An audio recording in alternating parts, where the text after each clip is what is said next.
Well, hello again. This is Dr. Bill Wyatt with the American Orthodontic Society, and I'm going to talk to you today about probably one of the most unusual extraction cases I've ever had through all the years I was doing this. And it takes a while to do it. So if you'll hang in there with me, we've got a lot to cover here, and I want to tell you what is wrong here. We had an upside down cuspid actually growing right up underneath the nose. In fact, the old surgeon that took it out said he could have taken it out easier going in the nose, but maybe however he got it out, he got the thing out. And then later on, we had the first bicuspids removed, and we've got follicular movement in there that brought the cuspids back in place. And we worked on this young lady for nearly, it was about 8 or 9 years. And it was just because the teeth didn't come in on time. Some of them were late erupting in.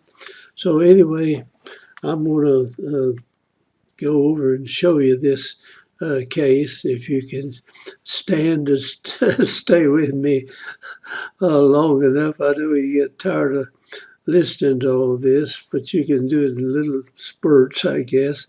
Anyway, let's take a look at the case. Let me have to get this little arrow going here, and I forget to do something anyway. All right, here is the case starting off here. Let's see, I might have to go back over.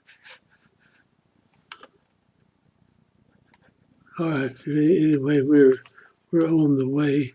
Here is the young lady. Sorry for this hold up in to start with. So we actually started working on her in 91, and I didn't finish till 99, I think, somewhere like that. And we still had her wisdom teeth to come in. Nice little girl, though, and she stayed with us and did everything. She didn't look real thrilled to have this work done. She had no idea how long she's going to be in braces, and I didn't either right at first. And so let's take a look in her mouth. But one of the first things we saw was this tooth right between the two centrals going up straight. You'll have to look at it on the x-ray to see it. And then there was a crowded problem in this whole stack of problems in your late eruption of teeth and different things. So this is 91. And here's the mouth. I'm going to kind of go pretty fast here. You can see the crowding the lower anteriors.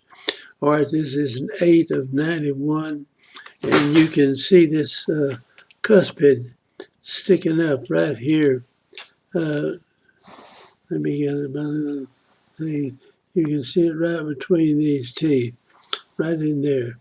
So we had sent her to an oral surgeon, and he took that tooth out, and he told me, he said, I could have pulled it going through the nose easier. So maybe he could have just raised up the tissue of the nose and taken it out. And then we have this severe crowding problem too that we've got going. The airway's good, no problem there.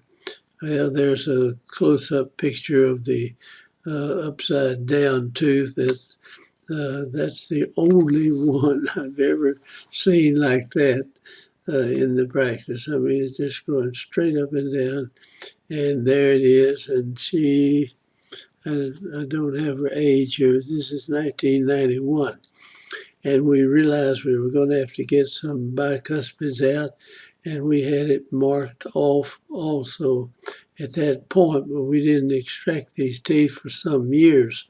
And I'm going to go pretty fast here. This is 94, and we had her just watching everything going on here. We had extracted that tooth, and the rest of it was coming in, but it was going to be crowded, and she had some of them covered up with these little stainless steel crowns, and I think that was a one tooth that stayed in the mouth for a long time, and we'll show it later on down the line. I think it was years later before it came in, but we finally got it in. Now here is 1993, and at this point we got the cuspids are growing over the lateral teeth. This was coming in here, and this is where we said we had what we call follicular movement of the teeth. Now what's the follicle of this tooth right there? Once we get this out of the way, this bicuspid out of the way here, this tooth will push over this side because of this follicle, which is just a little bag of water or liquid in there, and it'll push it over that way. So let's watch and see. Here it is in 94 now, and that tooth is still part of the way over. We haven't extracted these teeth at this point, so we have to get with it and get those teeth out, or get somebody to do that, and they did. Now these teeth are late coming in over here. This follicle is expanding, and it's moved that tooth over most of the way in there. And now let's go to another picture here. She's age 12 at this time, and all right, this one we started kind of part way here in the braces, and I think this is 90, maybe 95, and she's getting a little older. The thing is coming in now, the cuspids are coming in, but then we have a tooth right here that's just not growing and not coming in. This one's already in on this side, and this one hadn't hardly started in. So we have to take this tooth out, and we put a step down arch in here to hold that space open. So that's another problem we had. And the wisdom teeth that are there seem to be coming in pretty good. So let's go to the next picture. This is 1996. And this little girl's been wearing this stuff all of this time. Now, that is a long time. Now, here, this tooth is just not coming in. We could have seen that earlier, just extracted that thing and come in here and put something to hold the space up, you see. But anyway, we were a little late extracting that particular tooth. Now, here we are in 97, and she's age 14 now, and we got that tooth in, and this bicuspid has started coming on up in there. I should have done that a long time earlier,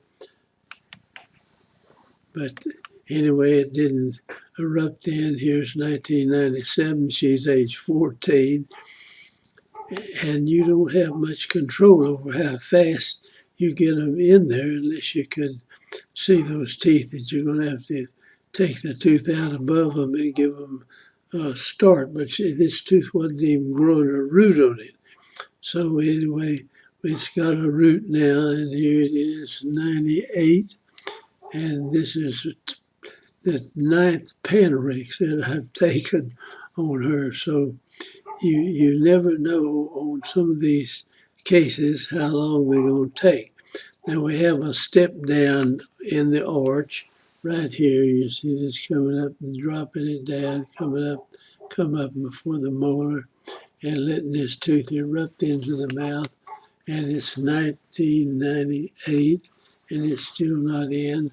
And so we kind of continue here. This is the latter part of 98, and we got the tooth in. And here it is, 2 of 99, and she's 16 years old, and we finally finished it.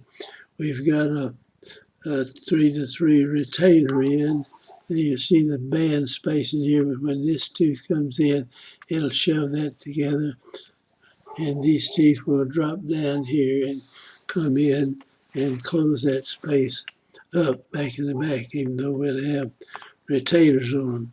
But this is probably a case that has taken us about 8 or 9 years to do, but we ended up with a pretty good result. Here it is, 91. I'm going to show just the cephalometrics before we started. And here it is in 94. And here is the young lady. But this is, I'm just going to go through some of this. You can see the step down arch. And we'll move this pretty quick. I got some extra pictures in here. Now at this point, she is this 96, and we're still working on her, 96. And there's that tooth over on the left side as you're looking at it. It actually is the right tooth on her. And it's late erupting. We put a lacing on there to pull those teeth together and use a little class 2 elastic. And here it is, 1998, and finally that tooth comes in. It's odd shaped, and so you had to strip it a little bit to get it to match up. So here we go. This is the way it looked in 94. There it is in 99.